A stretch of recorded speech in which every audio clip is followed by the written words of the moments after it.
Oke, terima kasih Pak Moderator. Bismillahirrahmanirrahim. Assalamualaikum warahmatullahi wabarakatuh. Assalamualaikum warahmatullahi wabarakatuh. Jelas suara saya, Kang? Terdengar. Terdengar ya? Iya. Ini sebenarnya saya nggak enak juga ketika saya berbicara, tapi kemudian Kang Yudi jadi moderator. Soalnya saya menganggap moderator ini udah rasa narasumber. Jadi bahkan yang tadi sudah disampaikan oleh izin mungkin saya manggil Kang Yudi karena memang dia akang saya yang banyak memberikan inspirasi buat saya pada saat 14 hari kita bersama-sama di Rumpin ya Kang ya. Masya Allah. Jadi memang pengalaman yang luar biasa itu. Nah, dalam kesempatan ini saya ucapkan terima kasih kepada teman-teman Menwa di Unida yang memberikan kesempatan dan kemudian mendaulat saya untuk bicara terkait mengenai meneguhkan Pancasila sebagai ideologi kita berbangsa dan bernegara. Sebentar, mungkin biar lebih jelas suaranya saya pasang sebentar. Silakan, Kang.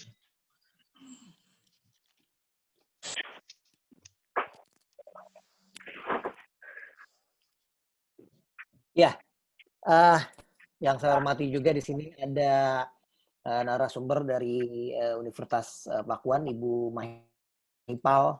Salam kenal, Bu. Ya, Pak. Salam hormat. Walaupun kita baru kenal lewat virtual. Oke. Masih belum bisa ya, Kang ya? Di share screen kan? Masih belum bisa. Masih dipegang sama mouse. Ya. Oh, sebentar. Sebentar.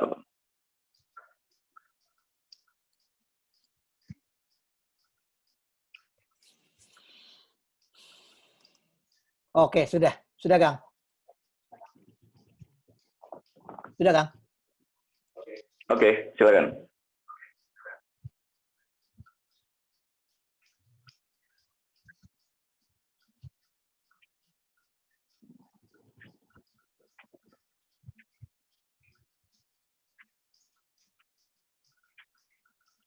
Bentar.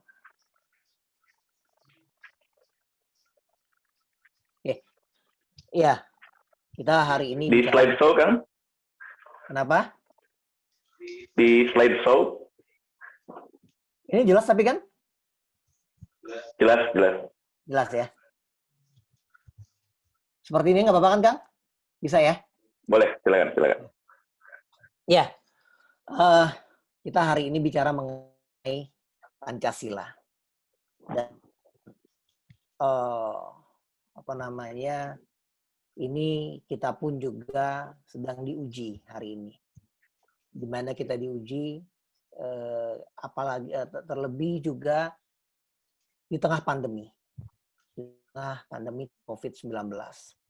Itu ini akan menjadi sebuah ujian buat kita sebagai sebuah bangsa. Apakah kemudian Pancasila itu yang telah diwariskan oleh para founding father kita yang tadi juga disampaikan oleh Bu Mahipal terkait mengenai Pancasila itu sebagai falsafah atau sebagai pandangan hidup kita sebagai bangsa. Saya mencoba menyampaikan kita seharusnya itu bersyukur dan bahkan kita harus berterima kasih kepada para founding father kita.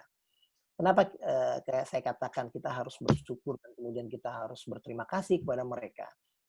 Karena para founding father kita ini, para pendiri bangsa kita ini, itu membangun bangsa bukan memikirkan untuk 1, 2, 5, atau 10 tahun ke depan. Tapi ternyata memikirkan dan kemudian membangun bangsa itu sampai hari akhir, gitu kan, sampai kiamat. Dan bahkan izin ya Bu Mahipal ya, kita bisa lihat di dalam negara-negara luar. Mereka itu ketika mereka membentuk negara, dia hanya membangun konstitusinya saja. Tidak ada seperti kita yang memiliki seperti Pancasila. Kan gitu Bu Maipal ya. Nah, ini menjadi fondasi yang sangat kuat buat kita. Perlu kita ragukan lagi bagaimana intelektualnya Bung Hatta, bagaimana intelektualnya Bung Karno, kemudian para founding father kita, dan bahkan intelektualnya itu bukan hanya oleh bangsanya sendiri diakui, tapi oleh dunia internasional. Ya, siapa yang nggak kenal Bung Karno di benua-benua lain sampai di ujung negara lain sana? Siapa yang tidak kenal dengan Hatta? Nah, oleh sebab itu, apa yang sudah mereka wariskan sebagai fondasi, saya mau menganalogikan gini, Kang. Ini kan bangsa ini kan seperti kayak rumah. Gitu kan. Bangsa ini seperti kayak rumah. Ketika kita ingin membangun rumah, itu kita kan berpikir, ini rumah ini kita mau bangun buat berapa lama? Satu. Kemudian kita mau membangunnya itu berapa lantai? Dua. Walaupun saya mungkin bisa dikoreksi oleh teman-teman teknik. Ya, berapa lantai, kemudian untuk berapa lama. Nah, ketika kita sudah mulai berpikir ini rumah ini untuk masa depan, tidak adalah orang yang membangun rumah itu untuk suatu saat. Pasti saat ini dia akan berpikir, ini adalah rumah saya, rumahku, istanaku, kan gitu kan. Dan kemudian ini sebagai tempat saya bernaung. Nah, kemudian akhirnya setelah itu kan dia membangun fondasi yang kuat. Nah, sebenarnya Pancasila ini udah memperkuat kita sebagai bangsa. Kita sadar, dan bahkan para founding father kita ini sadar bahwa Indonesia ini bukan sebuah negara satu agama. Tapi kemudian Indonesia bukan juga negara sekuler. Tapi kemudian kita adalah negara yang beragama. Nah, beragama ini kan dikembalikan kepada keyakinan umat beragama itu masing-masing. Di Indonesia itu terdiri dari beberapa agama, kemudian beberapa suku bangsa. Nah, untuk menyatukan itu tidak bisa kemudian dipaksakan oleh satu aturan. Nah, tapi kemudian Pancasila ini telah memberikan ruang bagi kaum minoritas merasa dia tidak minoritas, kaum mayoritas pun juga tidak merasa dia sebagai kaum mayoritas. Kita bisa lihat dalam beberapa catatan sejarah di dalam rapat BUPPKI. Tidak ada satupun para anggota BPPKI itu yang ketika mereka membuat konstitusi, itu mementingkan kelompoknya. Tidak ada dikatakan, saya adalah agama mayoritas, maka kemudian Anda agama minoritas, Anda harus tunduk kepada saya. Kita tidak menemukan itu. Nah, kenapa? Karena para founding father kita itu, para pendiri bangsa itu sadar Indonesia ini yang tadi saya sampaikan, bukan punya satu agama, bukan punya satu kelompok suku bangsa, tapi punya beribu-ribu suku bangsa, punya beberapa agama. Nah, itulah yang kemudian dituangkan dalam Pancasila. Saya selalu mengatakan di depan kelas, depan mahasiswa, Pancasila ini benar-benar rumusan yang sudah dipikirkan secara matang.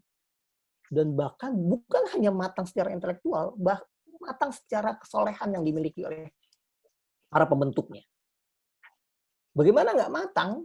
Kita bisa lihat Pancasila di dalam sila pertama. Itu bicara mengenai ketuhanan yang Maha Esa.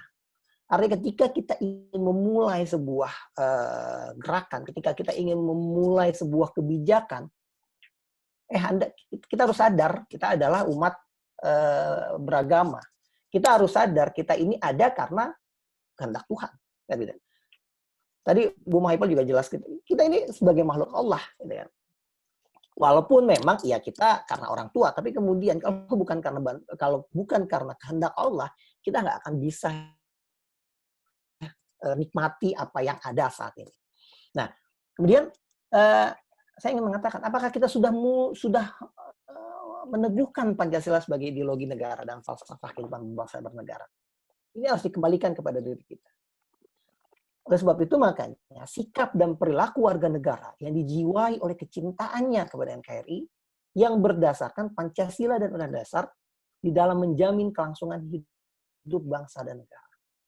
Kenapa saya katakan seperti itu? Karena ketika kita sadar kita ini adalah sebuah bangsa, satu keluarga yang berbagai macam suku, kemudian kita cinta sama negara kita, cinta dengan NKRI yang berdasarkan Pancasila, maka kemudian kita bisakan bahwa kita sudah mulai meneguhkan Pancasila. Yang gitu. Saya mencoba mengambil ini saat ini, kan gitu kan. Ini ada 3 hal. Apalagi di tengah COVID. Yang pertama COVID. Ini kita nggak bisa menutup mata. COVID ini bukan sesuatu hal yang kita bisa sepelekan. Walaupun kita melihat, wah ini teori konspirasi atau apa. Saya mencoba tidak melihat ini sebagai teori. Tapi kemudian ini faktanya, COVID ini menjadi sesuatu hal yang serius. Dan kemudian kita sepakati, ketika COVID ini memang ada, kita harus bisa aware terhadap diri kita. Tetapi nyatanya sampai saat ini, aku itu masih ada. Kan gitu kan. Kalau karyanya Khairul bagus, aku gini kan. Kalau Khairul bilang aku dari sekumpulan orang yang terbuang. Jadi kalau anak Betawi bilang, mohon izin nggak, gue ini ada. Ya. Apa buktinya? Ya, kita cuek dengan fakta COVID itu ada. Ketika pemerintah mulai mengendurkan PSBB, wah itu mulai ramai kafe-kafe kan. Saya kebetulan tinggal di daerah Cibubur, itu setelah siangnya dikendorkan PSBB, wah itu kafe udah berkeliaran tuh kan. Udah seakan tidak nggak peduli gitu. Sebenarnya kan yang kita khawatirkan kan OTG itu. Saya nggak tahu saya ini kena apa enggak. Tapi karena imun saya kuat, saya nggak kena. Tapi kemudian ketika saya berhadapan dengan seseorang yang imunnya sedang lemah, kan dia akan tertular kan? Kan gitu. Dia akan tertular dengan COVID yang ada di diri kita. Nah, kemudian yang ketiga, fitnahnya ini mulai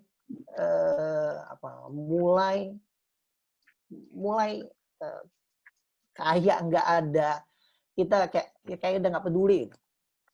Jadi Bu Maipal bilang ini rasa cueknya itu ya Bu ya, sudah mulai kita nggak peduli dengan orang tua, dengan pakewuhnya itu udah kita mulai kurang. Ya, kita ngerasa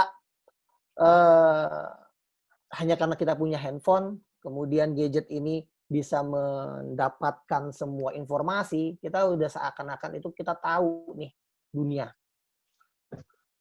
Ya. Kita udah mulai melupakan jasa para pahlawan kita. Kita sudah mulai melupakan jasa guru-guru kita yang mengajarkan kita. Kan gitu. Kita dulu teringat kali Kang ya, waktu kita sekolah kecil, ketika kita dicubit oleh guru, gitu ya. Atau kita dipukul sapu lidi oleh guru ya Bu Muhaipal ya. Waktu kita ke sekolah, kita sampai rumah nggak berani ngomong sama orang tua. Gitu. Kenapa nggak berani? Malah yang ada ditambah sama orang tua kita. Kan gitu kan. Karena saya ingat dulu, saya sedikit bercerita lah.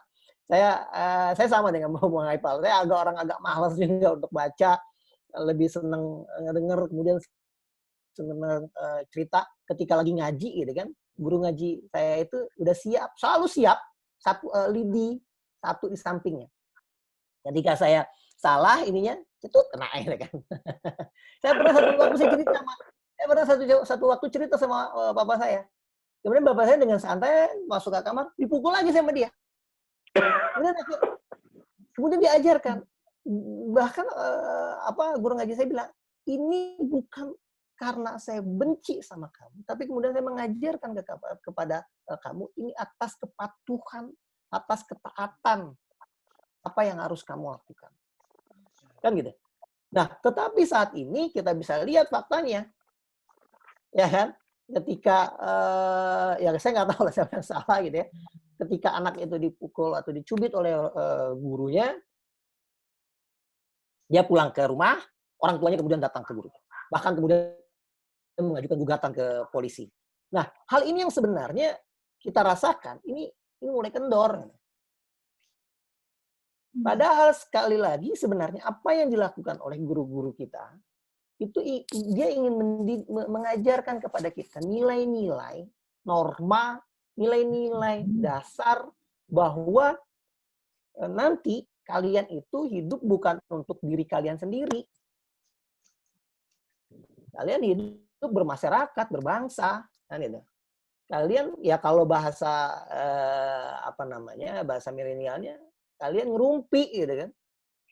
Ngerumpi tanda kutip gitu.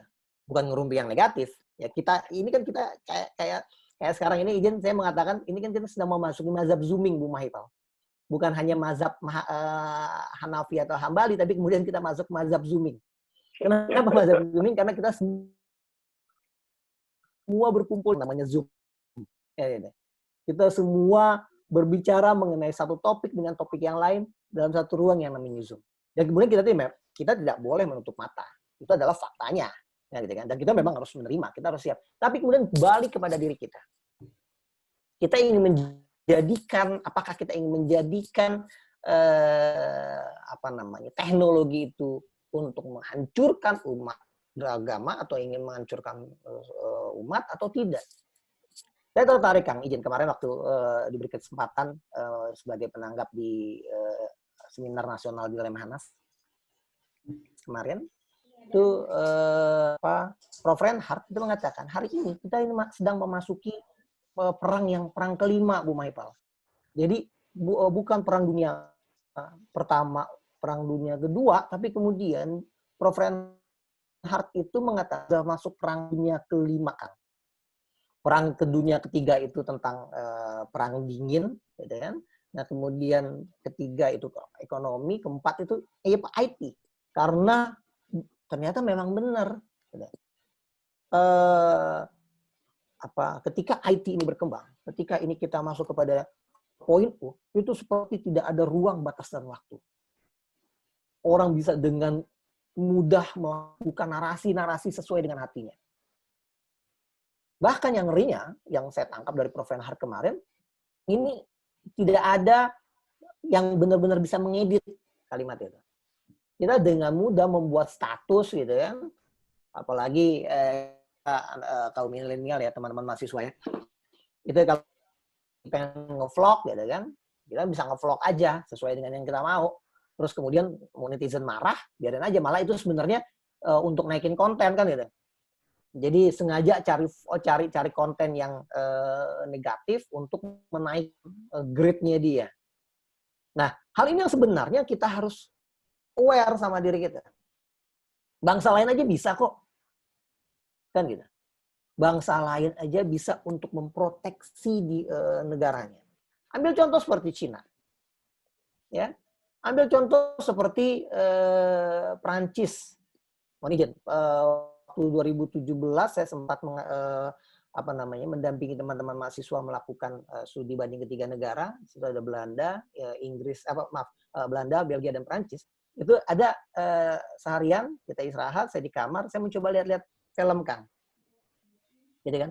Dan ternyata, ya mohon maaf Bu Mahipal, saya lihat di siaran TV-nya di sana, itu tidak ada hal-hal yang mengarah kepada hal-hal yang negatif.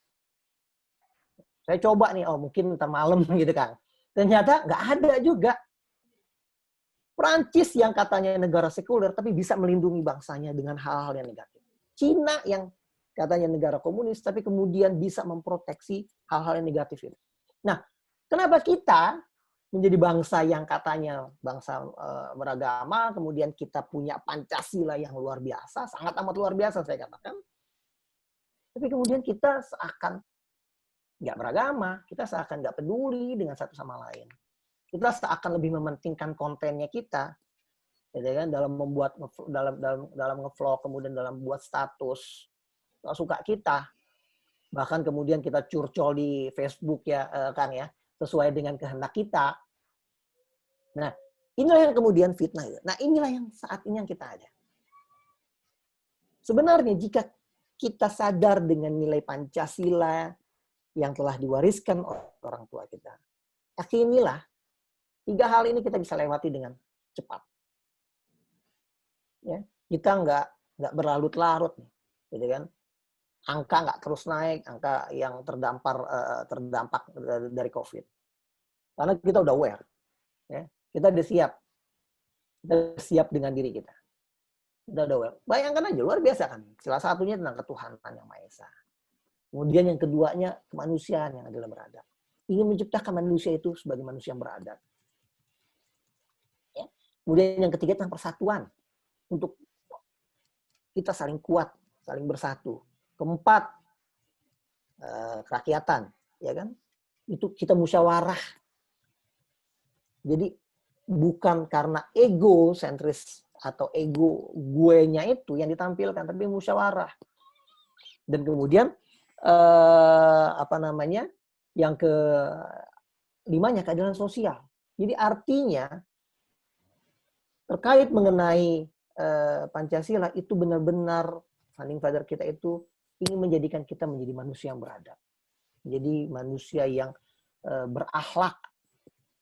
Dan ketika kita bisa mengedepankan itu, maka kemudian SDM yang bermutu tinggi itu akan bisa melakukan daya saing terhadap dunia luar. Ya. Nah,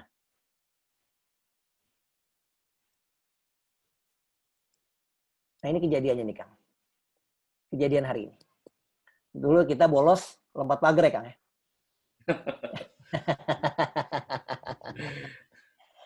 Tapi kemudian ya Bu Mahipal, hari ini bolos kuliah dengan memute-kan suara, kemudian menonaktifkan kamera. Ini hari ini. Ini kita nggak menafikan. Ya, teman-teman mahasiswa mungkin ya yang pertama saya alami ini kan ketika saya lagi ya saya nggak bohong lah, ketika saya lagi malas saya lompat pagar gitu. Ya, tapi kemudian kita sama-sama kita dengan rasa kebahagiaan gitu dengan teman-teman. Tapi kemudian faktanya ini hari ini nih. Kalau kita lagi hadir namanya ada gitu kan, si Fulan di dalam list Zoom ternyata dia memute-kan suara. Kemudian dia menonaktifkan. Alasannya itu beribu macam. Ya kan? Yang speakernya rusak lah, yang kameranya rusak lah gitu kan, yang jaringannya nggak ada gitu kan, yang saya lagi di jalan, berbagai macam cara. Tapi apakah ini yang kita mau tempuh? Apakah ini yang kita ingin capai menjadi sebuah Indonesia emas di tahun 2045? Ya, gitu. Kemarin di dalam seminar Lemhanas itu peserta PPRA menyimpulkan ini NAMAS, nasionalisme menuju Indonesia emas tahun 2045. Apakah ini yang kita akan tempuh? Kan tidak. Kemudian apakah kita harus melakukan mencari sesuatu itu lewat Mbah Google? Gitu kan ya. Kita nggak nanya lagi dengan guru, kita nggak nanya lagi sama dosen. Ah udahlah ada Mbah Google-nya ini kok, ketik aja keluar semua. Ya, nah ini apakah ini yang kita cari? Nah jika ini memang yang akan cari, ternyata kemudian akhirnya benar nih apa yang dikatakan oleh Thomasin, 10 tanda kehancuran bangsa. Meningkatnya kekerasan di kalangan remaja, penggunaan bahasa yang memburu, meningkatnya perilaku merusak diri, narkoba, alkohol, dan seks bebas. Kemudian pengaruh teman jauh lebih kuat daripada orang tua dan guru. Ya kan? Kita ini takut dengan netizen, kan gitu kan? Kita langsung depresi ketika netizen itu nyerang kita. Tapi kemudian kita tidak takut dan kita tidak depresi ketika orang tua kita memaki kita, ketika guru kita mencubit kita. Kita nggak peduli nih, orang tua dan guru. Tapi kita lebih takut dengan netizen. Kita langsung drop ketika netizen itu nyerang kita. Mengatakan kita itu dengan kata-kata yang buruk. Kita langsung drop. Tapi kemudian orang tua kita meyakinkan kita, kita nggak peduli. Mama nggak tahu sih, Ma, gimana sakitnya netizen. Nah, kan gitu kan. Papa nggak tahu sih, Pak. Netizen itu, kan gitu. Ketika guru juga menasihati, ini nggak peduli. Kemudian merosotnya perilaku moral dan merusak meningkatnya egoisme pribadi. Yang tadi saya sampaikan. Kemudian menurunnya rasa bangga, cinta tanah air. Ini kita nggak bangga. Ya. Kita harus bangga. Gimana kita nggak bangga? Belanda aja itu berusaha payah, ya, 2,5 abad, ya, merampok, mencuri, gimana caranya itu dilakukan perampasan terhadap kekayaan. Kita harus bangga ini. Belanda susah payah dari ujung sana kemari. Ya. Kemudian rendahnya rasa hormat kepada mereka. Kemudian meningkatnya perilaku merusak kepentingan publik. Kita nggak pernah mau menghargai karya orang. Karya orang itu kita selalu anggap alah, gitu kan. Karya saya lebih tinggi. Gitu. Nah, rasa itu kita hilang. Kemudian ketidakjujuran terjadi di mana-mana. Tadi Bu Ipal, saya sepakat. Udah banyak menyampaikan tentang etika moral. Ya. Allah saja ketika mengutus Rasul, ya kan, izin, itu nggak bicara tentang sistem pemerintahan, tidak bicara mengenai politik, ini kan, tidak bicara mengenai ekonomi, tidak bicara mengenai keamanan, tapi bicara akhlak. Kan itu ya kan ya? Dia datang untuk merubah akhlaknya dulu, karena ketika akhlak itu dibangun, nah ini akan nyerempet nih, sistem ekonomi jalan, sistem sistem pemerintahan pun juga hidup, budaya pun hidup, akhlak. Dan bahkan bagaimana akhlak itu juga dijaga, Rasulullah pun juga, izin saya agak lupa ini, tapi kemudian mengatakan jangan engkau sakiti kaum lain. Ketika engkau sakiti dia, maka engkau menyakiti aku, dan ketika aku tersakiti, maka Allah akan membencinya. Kan gitu. Izin saya lupa apa ininya ya. Rasul kan katakan gitu. Jangan engkau menyakiti umat lain.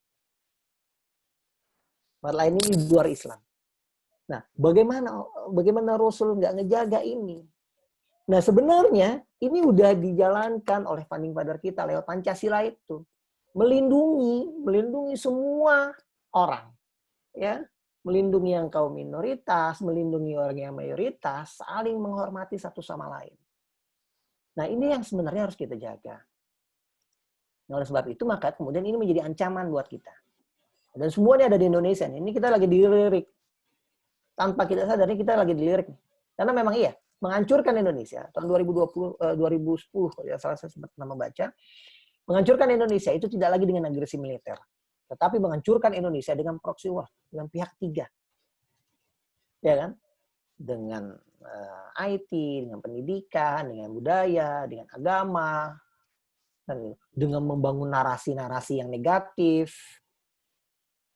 Karena ketika narasi yang negatif itu udah terbangun, udah terstigma dalam tubuh kita bahwa dia itu jelek, dia itu jahat. Orang sana yang di luar keyakinan dengan saya itu pasti nggak masuk surga, nggak masuk neraka, gitu kan. Kita dengan mudah mengkafirkan orang. Padahal kita juga nggak tahu nih, ya kan? Mungkin saya nggak tahu.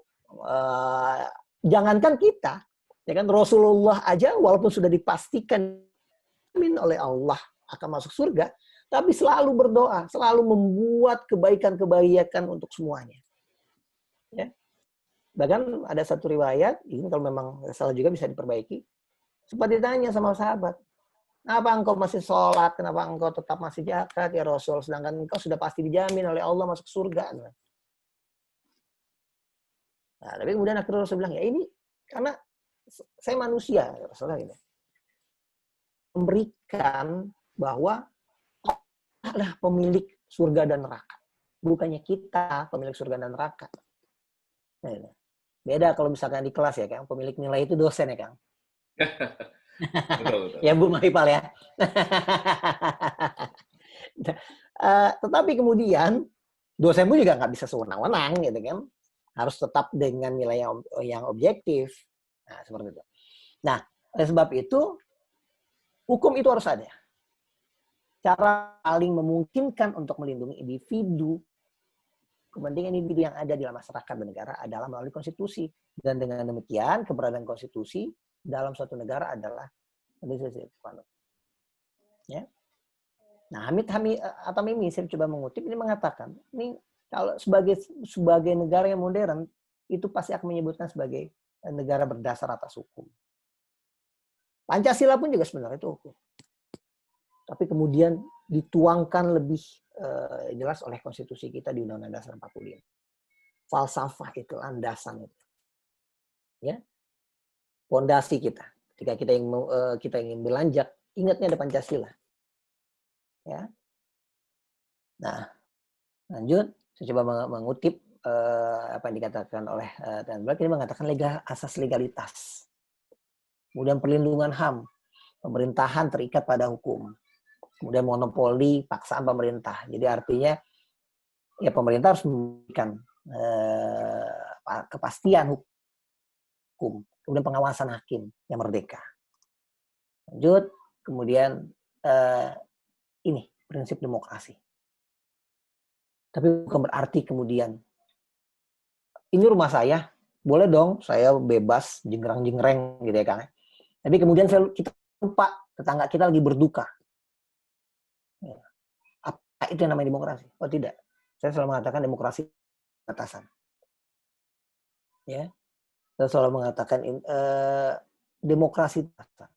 Jangan mentang-mentang kita itu negara yang berdaulat, itu berada di tangan rakyat, sesuai yang diatur dalam pasal 1 ayat 2, tapi kemudian kita dengan mudah membuat narasi yang negatif. Ya. Kita dengan mudah menghinakan orang. Kita dengan mudah mengkafirkan orang. Padahal sudah jelas di dalam Pancasila itu melindungi seluruh umat beragama. Melindungi putra-putri bangsa. Oleh sebab itu, saya coba kutip apa yang dikatakan oleh Jeremy Bentham, hukum harus memberikan rasa kebahagiaan. Harus happiness buat semua orang. Ya. Yang sudah memberikan happiness buat semua orang. Maka saya nggak tahu, saya juga nggak ngerti ketika ada sebuah lembaga tinggi negara yang diatur di dalam konstitusi. Saya nggak mau nyebutin lembaga tinggi negara, semua teman-teman tahu lah siapa lembaga tinggi negaranya itu. Ini mencoba membuat Pancasila itu aturan teknis, Ibu Maipal. Kalau gimana bisa Pancasila di pondasi kemudian kita jadikan itu sebagai pilar? Berarti pondasi hilang dong. Pondasi kan falsafah, pandangan kita hidup. Jadi bisa saya katakan mungkin Pancasila itu kan sebagai visi kita, ya, yang harus benar-benar kita jaga. Ini pondasi kuat. Ketika kita jadikan Pancasila itu menjadi sederajat dengan aturan teknis, ya, berarti kan pondasi kemana lagi nih? Nah, mungkin teman-teman teknis lah, ya, teman-teman teknis menjelaskan. Jika pondasi itu nggak ada kemudian dijadikan, pasti rubuh dong, nggak kuat. Oke lah, mungkin kuat, tapi cuma beberapa tahun ke depan. Dan itu negara itu akan terus berkembang, ya kan? Bukan hanya Indonesia yang berkembang, semua negara lain berkembang, ya, semua melakukan kemajuan buat bangsanya. Nah, ketika Pancasila ini kita rubah, berarti kemudian kita siap aja. Nanti apa yang dikhawatirkan Hatta ini akan terbukti. Apakah kita inginkan ini? Jatuh bangunnya negara ini sangat tergantung dari bangsa ini sendiri. Makin pudar persatuan dan kepedulian, Indonesia hanyalah sekedar nama dan gambar seuntaian pulau di peta. Jangan mengharapkan bangsa lain respect terhadap bangsa ini, bila kita sendiri gemar berdaya. Sesama saudara, sebangsa, merusak dan mencuri kekayaan Ibu Pertiwi. Ini izinkan selalu saya gunakan ini kalimat ini. Ibu Maipal, saya izin kalimat Hatta ini selalu saya sampaikan. Karena ternyata nih Hatta udah memprediksi ini. Kan gitu. Dan bahkan juga beberapa kali dalam kesempatan webinar atau apa, saya mencoba menyampaikan, kita harus bisa buktikan nih Hatta. Ketakutan dia, kita bisa buktikan. Jadi saya teringat ada sebuah cerita ketika proklamasi, Ibu Epal, Hatta ini memeluk Soekarno. Dia memeluk kemudian menangis. Soekarno bertanya, kenapa engkau menangis ya? Bukankah ini adalah keinginan kita? Hatta bilang, bukan karena apa yang kita sampaikan hari ini. Saya menangis karena saya takut, saya khawatir nantinya anak cucu kita, anak cucuku itu mengisi kemerdekaan dengan cara-cara yang tidak pantas. Ya, dengan cara-cara sikut-sikutan. Apalagi kita bisa lihat 2 periode ke belakang ini ya, Bu Maipal ya. Di mana Pilpres itu ada 2 pasangan calon dan kita selalu mengalami ketakutan. Ya, wah ini akan terjadi gesekan, akan terjadi benturan, ini akan menyebabkan disintegrasi bangsa. Tapi saya selalu mencoba menyampaikan, enggak, seolah tidak. Karena saya yakin dengan bangsa saya sendiri. Dan itu kita harus yakin. Ya. Apalagi pihak luar ini kan selalu membangun narasi. Wah, ini Indonesia ini adalah pemilu yang paling rumet, pemilu yang paling enggak pemilu yang tidak jelas. Ya. Pemilu yang panjang. Ya gimana nggak panjang, orang kita negara besar kok, ya kan? Jangan disamakan dong dengan Singapura yang negara kecil. Jangan samakan dengan Swiss yang bisa setiap saat ketika kebijakannya itu melakukan referendum. Ya, kita negara besar, negara kepulauan, ya. Bahkan ada daerah seperti di Sulawesi Utara, itu ketika mau pemilu itu anggota KPU-nya itu mengantar logistik harus dengan naik speed. Dan bahkan ada cerita, Kang, sempat terdampar. Hampir kurang 24 jam. Bagaimana mereka harus mengorbankan itu? Ya jangan disamakan. Tapi kemudian kita harus jangan kemudian kita mengatakan, oh iya ya.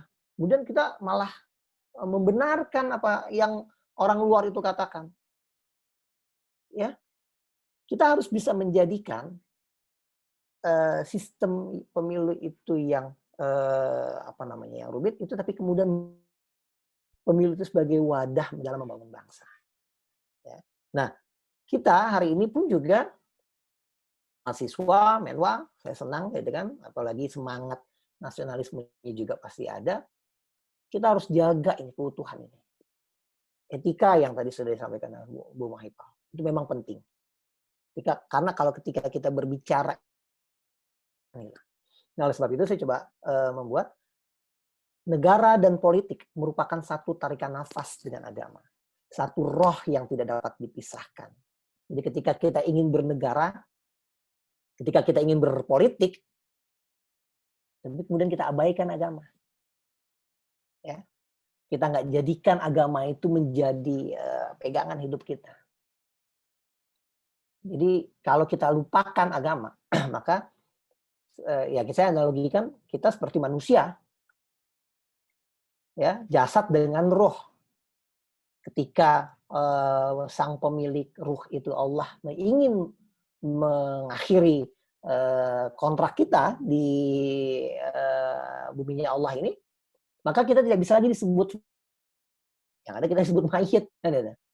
Dan bahkan ketika ke liang kubur, nggak bisa juga kita kucuk-kucuk datang ke San Diego Hills. Gitu. Nggak bisa juga kita kucuk-kucuk datang ke pemakaman Al-Azhar di Cikarang. Pasti kita dibantu oleh tetangga kita, dibantu oleh saudara kita, dibantu oleh kerabat kita. Nah, jadi intinya kita adalah makhluk yang bersosial. Nah, sebab itu makanya ketika kita ingin bernegara, kita ingin berpolitik, agama harus jadi pegangan. Dan bahkan Pancasila pun menjadi pegangan. Karena Pancasila itu sudah mengatur agama. Ya, sudah nilai-nilai agama itu ada dalam Pancasila. Bisa kita kupas lah. Dan saya yakin Kang Yudi lebih dalam mengupas itu. Gini itu yang bisa saya sampaikan. Lebih kurang mohon maaf kalau misalkan ada salah, itu adalah datangnya dari saya.